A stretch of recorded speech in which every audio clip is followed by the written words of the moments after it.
আজ নিয়ে এসেছি গরুর মাংসের কাবাব। আসসালামু আলাইকুম ফ্রেন্ডস। গরুর মাংসের কাবাবের জন্য এখানে আমি হাফ কেজি বুটের ডাল নিয়েছি, হাফ কেজি গরু মাংস নিয়েছি। মাংসের পরিমাণটা সমান সমান থাকলে আসলে কাবাবটা খেতে টেস্টি হয়। তো এখানটায় আমি মাংসটাও ধুয়ে নিয়েছি, ডালটা ধুয়ে চড়াই দিয়েছিলাম। ডালটা হয়েও আসছে, বলকটা এসছে যখন, তখন আমি একটা ডাল উঠিয়ে দেখি যে ডালটা সিদ্ধ হয়েছে।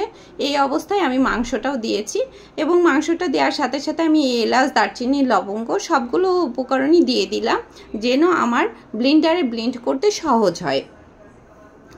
তো আজকে এই কাবাব কেন করতে এসেছি সেটা একটু বলে নিই। 2 দিন আগে আমি একটা কাবাবের ভিডিও পোস্ট দিয়েছিলাম, সেটা দেখে মানে অর্ডার আসে। তো সেই অর্ডারের জন্যই আজকে আমি কাবাবটা করতে বসে গিয়েছি। তো আমি কিন্তু মোমোরও অর্ডার নিই, কাবাবেরও অর্ডার নিচ্ছি। চিকেন ফ্রাই থেকে শুরু করে মোটামুটি সব কিছুই আমি অর্ডার নেই। তো আপনাদের যাদের প্রয়োজন হবে বা যারা মনে করবেন যে বাসার তৈরি খাবারটা আপনারা খেতে স্বাচ্ছন্দ্য বোধ করছেন, অবশ্যই আমাকে ইনবক্সে জানাবেন। তো এখন আমার ডাল আর মাংসটা আমি ঠান্ডা করে নিয়েছি, নিয়ে আমি ব্লেন্ডারে ব্লেন্ড করে নিয়েছি।